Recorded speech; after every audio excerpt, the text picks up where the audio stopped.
مولاي صل وسلم دائما ابدا۔ سنن الترمذی کی روایت ہے، سیدنا علی المرتضیٰ کرم اللہ وجہ الکریم راوی ہے کہ ایک شخص حضور رسالت مآب صلی اللہ علیہ وآلہ وسلم کی خدمت اقدس میں حاضر ہوا،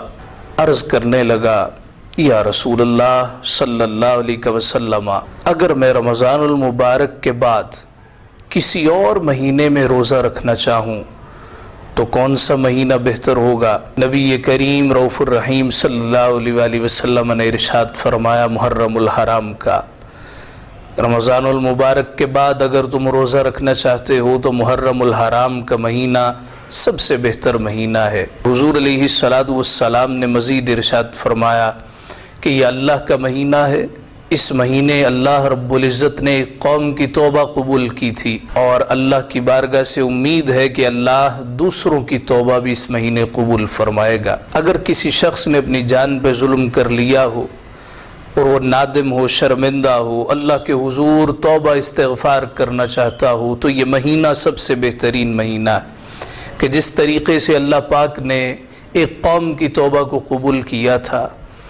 اسی طرح اللہ پاک گناہگاروں کی توبہ کو شرف قبولیت عطا فرمائے گا۔ ایک اور روایت ہے مصنف ابن ابی شیبہ میں، جناب ابو ہریرہ رضی اللہ تعالی عنہ پر راوی ہیں کہ حضور رسالت مآب صلی اللہ علیہ وآلہ وسلم نے ارشاد فرمایا، عاشورہ کا روزہ انبیاء کا روزہ ہے۔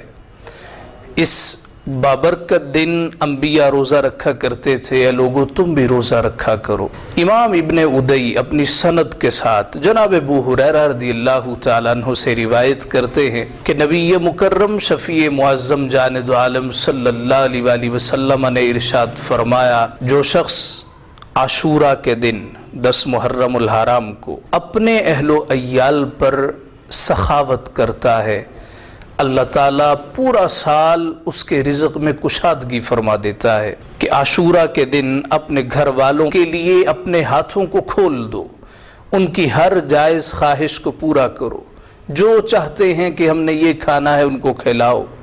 پہننے کو کچھ مانگتے انہیں پہناؤ، سخاوت کا عظیم مظاہرہ کرو، پھر دیکھو گے اللہ تعالیٰ اس دن کے صدقے پورا سال تمہارے رزق میں وسعت اور گشادگیاں پیدا کر دے گا۔ حضرت عبداللہ بن عمر العاص راوی ہیں کہ حضور رسالت مآب صلی اللہ علیہ وآلہ وسلم نے ارشاد فرمایا، عاشورہ کا ایک روزہ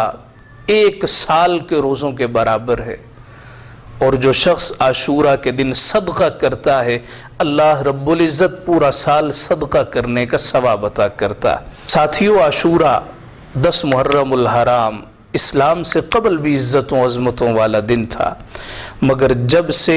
شہادت امام علی مقام ہوئی ہے، اس دن کی عزت، اس دن کی عظمت اور بڑھ گئی ہے، اور یہ دن کسی طور پہ برکت سے خالی نہیں۔ کربلا کی خاک اس کی گواہ ہے کہ خاک کربلا تو اس احسان کو نہ بھول، تڑپی ہے تجھ پہ لاش جگر گوشہ بطول، مظلوم کے لہو سے تیری پیاس بجھ گئی، سیراب کر گیا تجھے خون رگ رسول۔ حضور علیہ السلام کے نور نظر سیدنا امام حسین رضی اللہ تعالیٰ عنہ،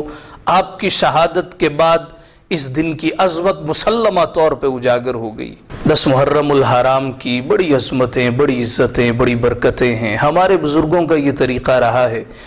کہ جب بھی عاشورہ کا دن آتا، امام علی مقام امام حسین رضی اللہ تعالیٰ عنہ کی یاد میں اصحال ثواب کا اہتمام کرتے تھے، فاتحہ خوانی ہوتی، روزہ رکھا جاتا، نوافل کا اہتمام ہوتا، غرباء اور مساکین کو کھانا کھلایا جاتا، ان کے لیے پانی شربت کا اہتمام کیا جاتا۔ 10 محرم الحرام کی نسبت سے آج آپ کو ایک خاص وظیفہ بتا رہا ہوں۔ اگر کسی کا کوئی جائز کام، جائز خواہش پوری نہ ہو رہی ہو، عاشورہ کے دن 10 محرم الحرام کو بعد از نماز ظہر 2 رکعت نماز نوافل پڑھ کے سورۃ البقرہ رکوع نمبر 19 3 مرتبہ تلاوت کرے، 1 مرتبہ ترجمے کے ساتھ، 2 مرتبہ ویسے تلاوت کرے، اور اصال ثواب کر دے امام علی مقام سید الشہداء امام حسین رضی اللہ تعالی عنہ کی روح مبارک کو چند دنوں میں اللہ تعالی ہر جائز کام جائز خواہش کو پورا کر دے گا۔ ہم دعا گو ہیں اللہ رب العزت حسنین کریمین کے صدقے، حسنین کریمین کے نانا جان کی شفاعت سے بہرور فرمائے۔